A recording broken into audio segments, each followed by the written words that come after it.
Olga Vlasova is not only a strong Russian woman, world champion in boxing and kickboxing, but an individual with great personality, intellect, and rich soul. Welcome to Stanley's New America. Thank you. Glad to be here. What makes a woman or a man pursue a career in sports? Well, I think it's hard to point on one specific reason. I've been in love with sports since I remember. At age 4, my parents put me in sports gymnastics, and since that time I pretty much never stopped.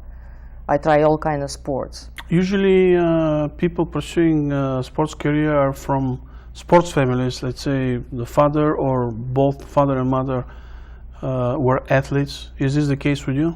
No, it was not at all. My parents, they were pretty active when they were young. My dad, he liked country ski, and my mom, she did country ski too, and she was really good at shooting, sports shooting. She did gun shooting, yeah. But it was like more like a hobby because they have other profession. So no, not in my case. Actually, my dad's passion was ballroom dancing. Oh, ballroom dancing? Yeah, so I grew up in a dancing studio versus boxing gym. Okay, so you chose boxing versus dancing. It is actually dancing in the ring. Oh, basically that's how I see you chose dancing on the ring. Yeah, correct. Well, that's pretty romantic, you know. Tell me about your hometown. I was born and raised in Siberia. Actually, which sounds pretty scary to most of our viewers. Right, that's correct. Cold and prisons, right? Cold weather and prison, that's the first association. Yeah. And is that really true? Cold is true. Prisons, I haven't seen anyone. How cold? Could be minus 50 during the winter time. How is this even survivable? It's pretty hard, but we do survive, and we go to school. And sometimes when school gets close, we go outside and play. At 50 degrees? Maybe not at 50, but what kind of games, you know?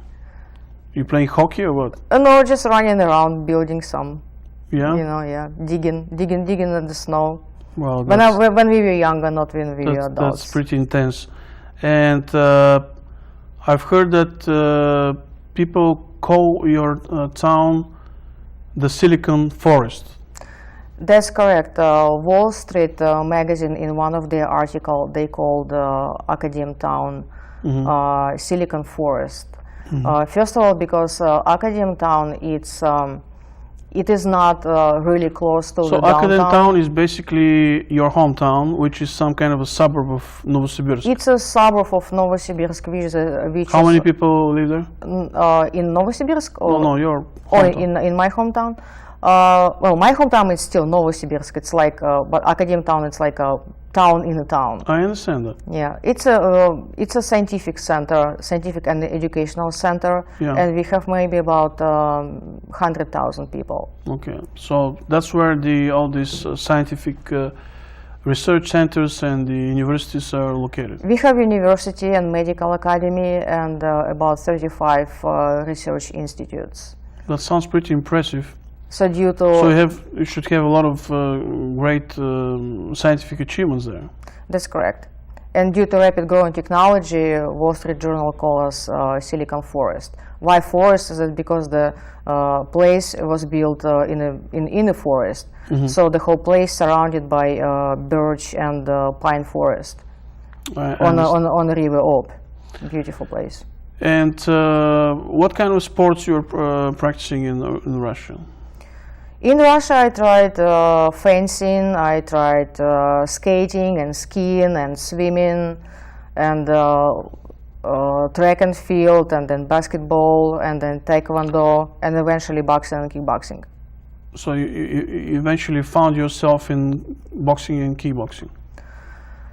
Yes, I think I just fell in love with it, and at some point I felt like I have a talent for this for these two sports, and I just decided to follow my intuition and just dive in.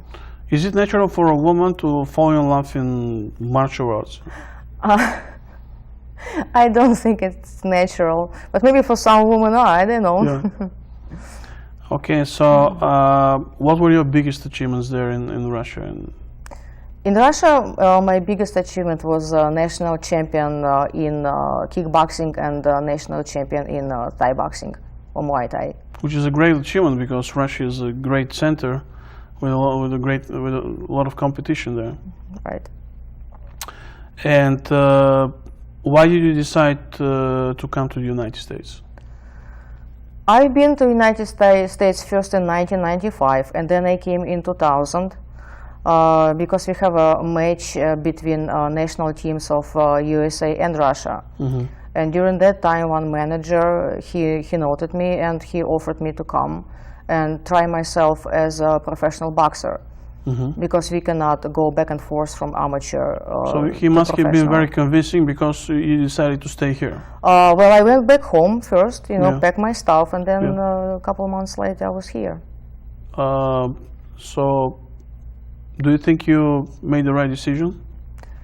I think I did right decision. Yeah.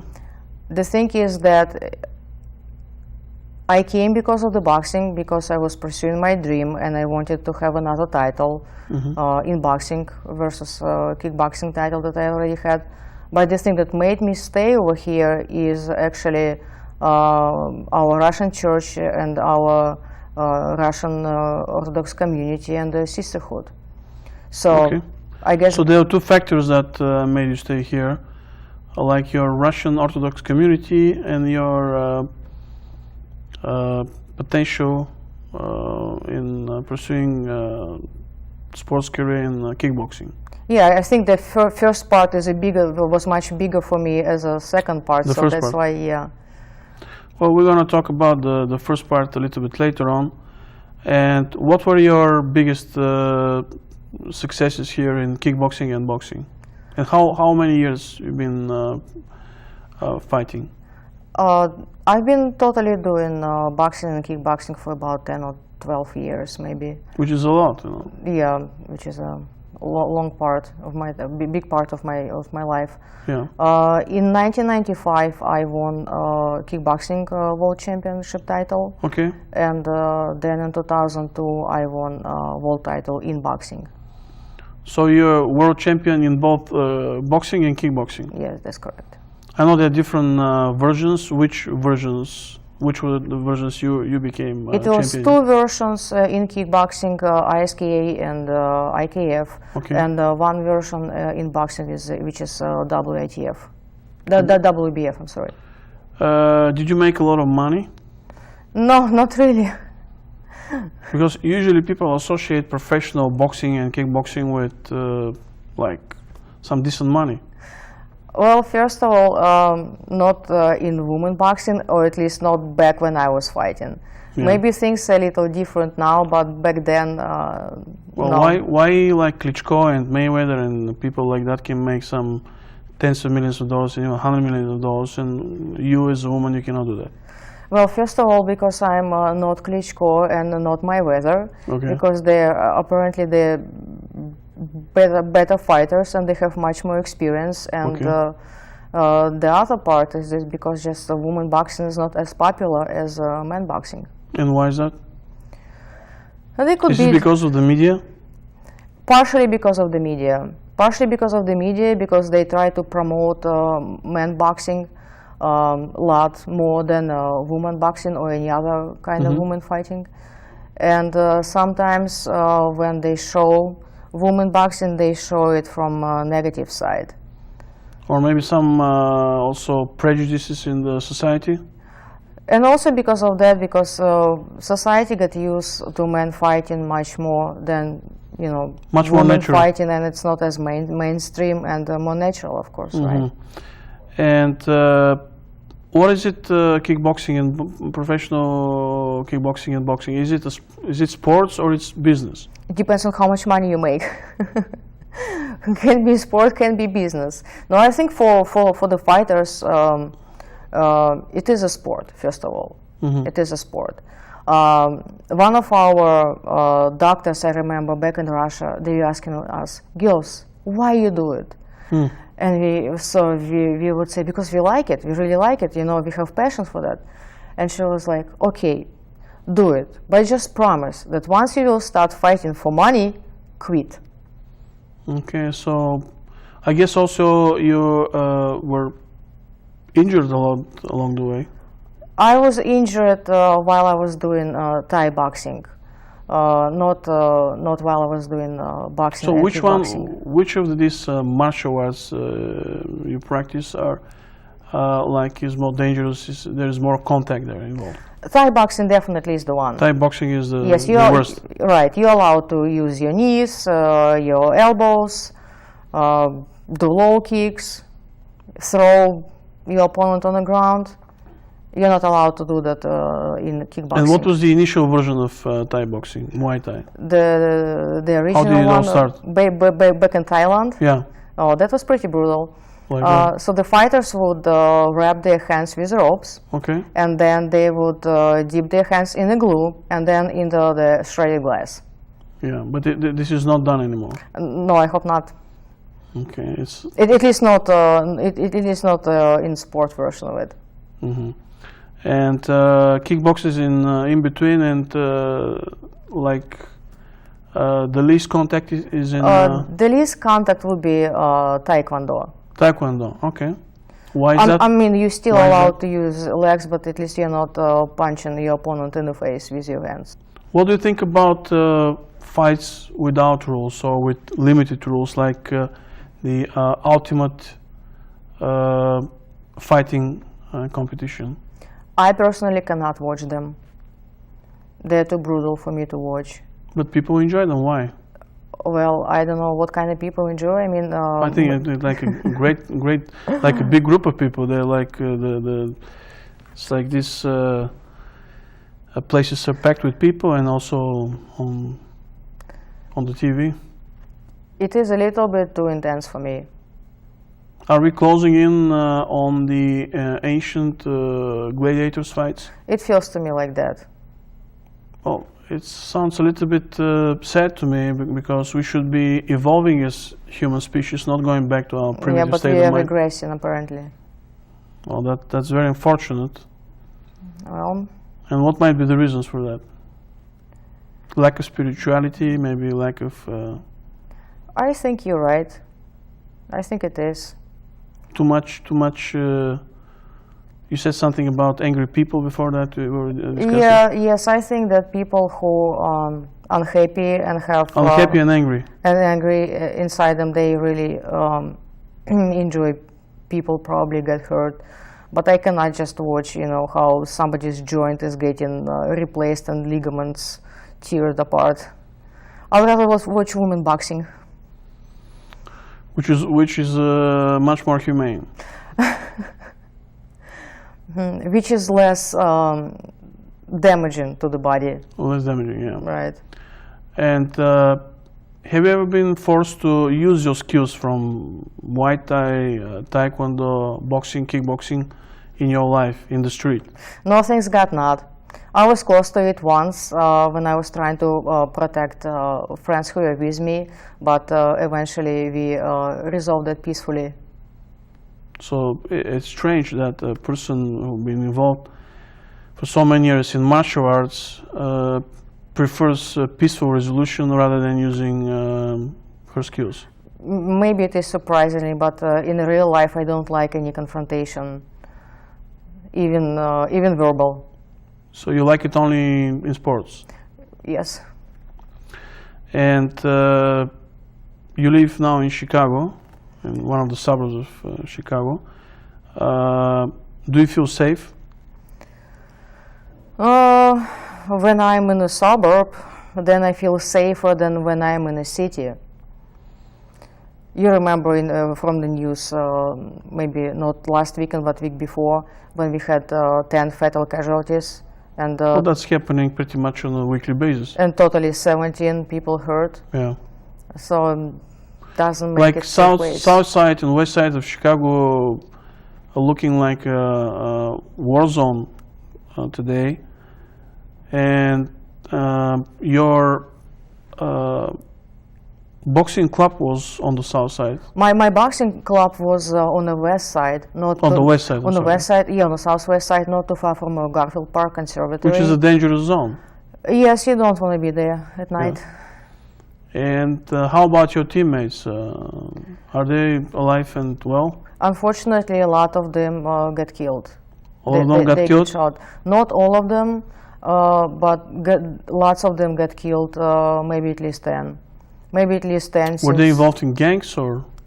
No, not really. They were just living, you know, in the wrong place, and they happened to be, you know, in the wrong place at the right time. Yeah.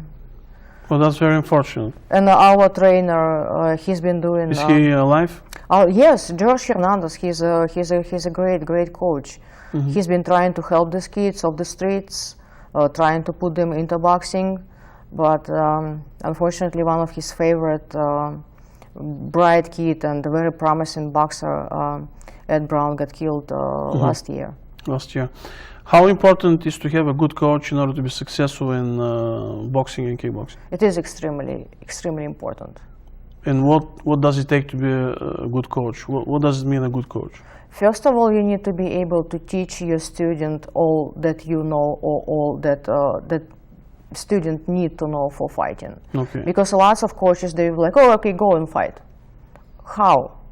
To share his knowledge and experience. Yes, so he has to be, first of all, he needs to be a fighter by himself, to be in the ring, to know how it feels. Mm-hmm. Then he needs to be able to see from the corner while he's watching you fighting, what you do, what your opponent does. So he can correct you. Be able to analyze and to be quick on his feet to see things. Right. Need to give you right advice, need to know what you're capable of doing, you know, and do it fast and help you in between rounds as well. And you consider your coach one of the good coaches? One of the best. One of the best. Yes. So you were kind of lucky in a way. I totally was, yeah. And now you work in one of the big companies here in Chicagoland, Fermilab. Yes. How did you end up there? I got very lucky. And, lucky again? I guess, yeah, it was God's will and God's hand that helped me into it. Actually, back in Russia, like where my parents work, it's an Institute of Nuclear Physics. Okay. It's equivalent of Fermilab, which is a laboratory similar. Very similar, which is a lab of particle physics and accelerator. Are there any other Russians from your area in Russia working in Fermilab? Yes. People who get used to work in Institute of Nuclear Physics, physicists, some... Now they work in Fermilab? They work in Fermilab. Well, you remember back when Soviet Union collapsed, and they really didn't have nothing to do experiments with. Lots of them just immigrate. All right. So are there any projects where scientists from all different countries work together? It happens all the time in Fermilab. One of the projects, I think, involves like 32 countries from all over the world.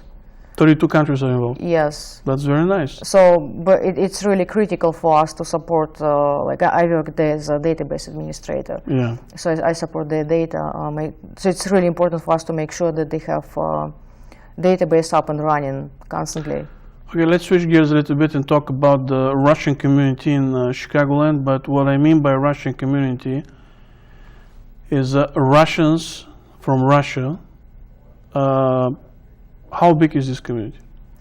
Well, it's really hard to tell. There is no statistics. Yeah, but just some rough idea. Maybe about 10,000 people? About 10,000 people, which sounds fair to me from my experience living 20 years in Chicago. Why I'm saying Russians from Russia, because some of our viewers might not know, but there is a difference between Russian Jewish people from Russia and Russian people from Russia, because there is a big Jewish Russian community in Chicagoland, around 100,000 people, very vibrant, very big dynamic community. But there's a few differences between Russians and Russian Jews from Russia. What are the major differences? Well, I think the major difference is that we share different beliefs. Different religion? Different religion, yeah. Yeah. And based of that, you know, our traditions are different, and the whole lifestyle is different. You're like very connected to the Russian Orthodox religion. When did it all start? Well, I got baptized when I was 4. 4. Also, you started when you were 4. And I remember that very well, yeah. But then, since we didn't have church back then in Akademgorodok, but only in a city, which was like 20 miles, it was pretty hard to go all the time. So then I started to go to church when I was already finishing high school, and that was already hard because then you're a teenager, you know. So, but then really I start enjoying going to church is when I came to Chicago, and I started going to our church in Des Plaines. I guess. So you have a Russian Orthodox church in Des Plaines? Right. Is this the only one? There is.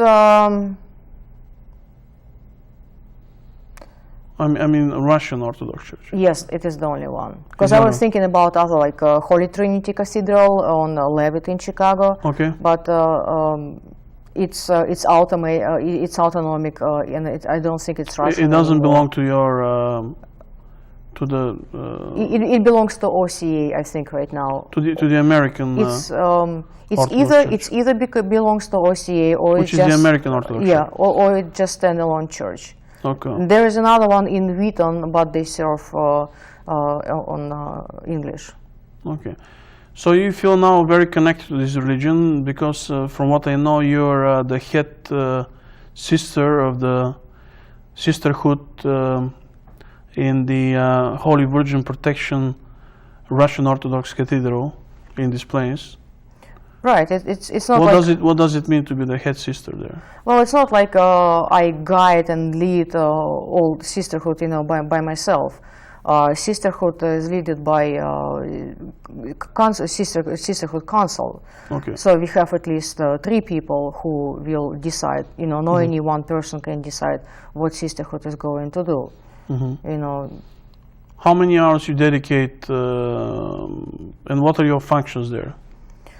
How many hours we dedicate is really depends on time of the year and what's going on in church, because what sisterhood is responsible for, we're responsible for cleaning the church, you know, make sure that vestments are clean, both church vestments and priest and deacon vestments. So we need to clean them, we need to sew them sometimes. We're responsible for kitchen because we make lunches every Sunday. Every Sunday you make lunches? Every Sunday, yes. So we need equipment. So you raise money with these lunches, or you help the poor? Both. Both? Both. This is the way for us to raise money, and at the same time we help other people who need money by making those dinners, yeah. And you have some seasonal also campaigns? We have different holidays, like we make dinner or for Easter, of course, you know, for Christmas, for our feast day, which is a protection of Holy Orthodox, right? After what holiday the church is named. Thanksgiving dinner as well. Pastoral conferences. So, is it easy to sustain financially this church? Because you're not a big community. It is pretty hard. It's pretty hard. It takes a lot of work. Okay, and do you feel satisfied by what you're doing there? Even if it's hard, it's very, very rewarding. Why you feel rewarded? Why I feel rewarded? Because I stay in my community and I feel that I'm useful. You know, I look at things this way. People who came before us, they were working 2 jobs. They did not have money to build a church. So to be able to build the church, they needed to have another jobs, and the income from the job they would totally dedicate to build a church. Okay. So our life, it's not any harder than theirs, right? I would say their life was harder. So we at least responsible for maintaining that. Maintaining and and improving. Improving, yeah. Yeah, because if we won't work, if we won't support the church, then our kids, our grandkids, they will be never able to go. That's fair enough. So if you have to describe Russia, your home country, to a stranger who doesn't have any clue about it, how would you describe it? I would describe it as a beautiful country with a beautiful people, but that sometimes you need to spend time to learn country and to know people better to really find out how beautiful they are. So what you're saying is that Russia and Russian people are beautiful, but you cannot figure it out overnight. Right. They appear to be cold and close at the beginning. Yeah. Well, at the end of the show, I'm going to give you some opportunity to address there are a lot of Russian-speaking viewers in Chicagoland, not only from Russia, but from other countries too.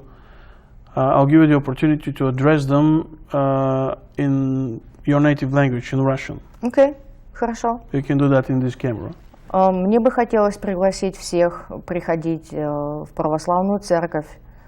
И если вы еще не ходили в церковь и не молились, пожалуйста, приходите, устанавливайте связь с Господом, потому что жизнь коротка и не вечна, и всем нам предстоит покинуть этот мир.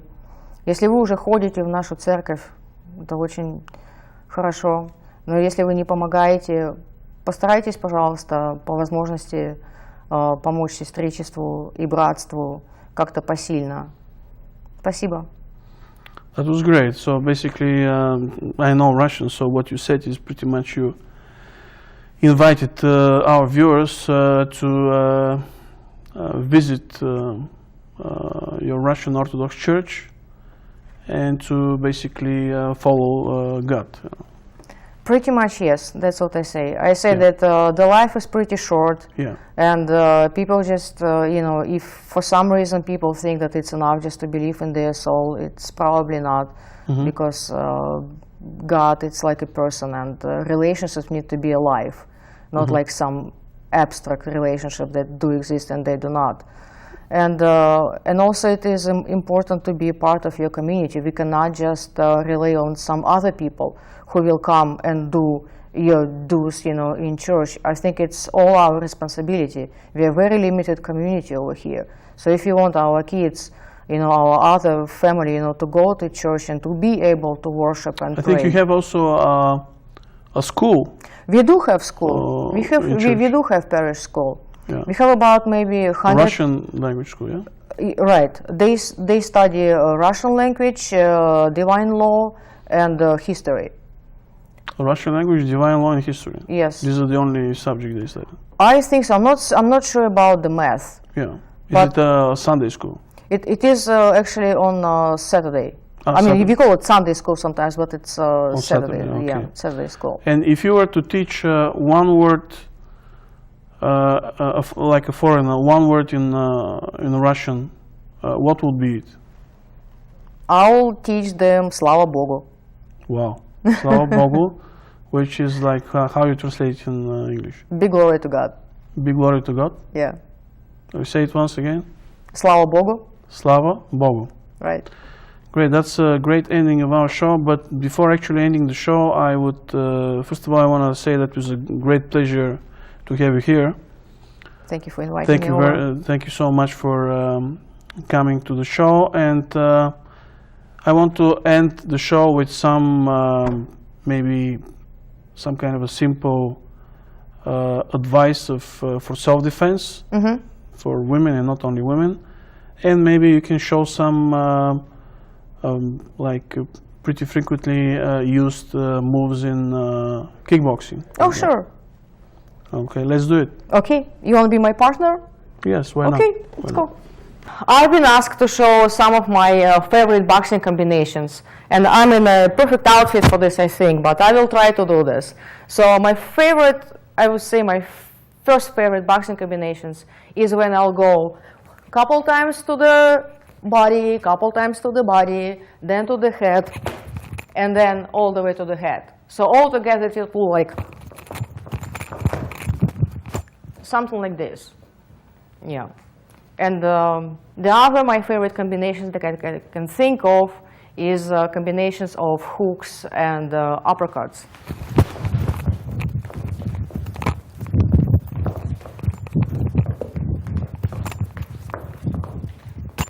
Okay, Olga, let's imagine we're in a bad neighborhood at night time. I am a male, you're a female, and I'm approaching you and I'm trying to basically rob you or abuse you. What would you do? Well, I'll think that, you know, I will punch you to the chin with my elbow, and I'll follow up with a low kick to your knee to get your knee, to take your knee out. Okay, let's try to demonstrate it. Okay, let's try. Okay, let's do it slowly so maybe they can see better what you're Okay. doing.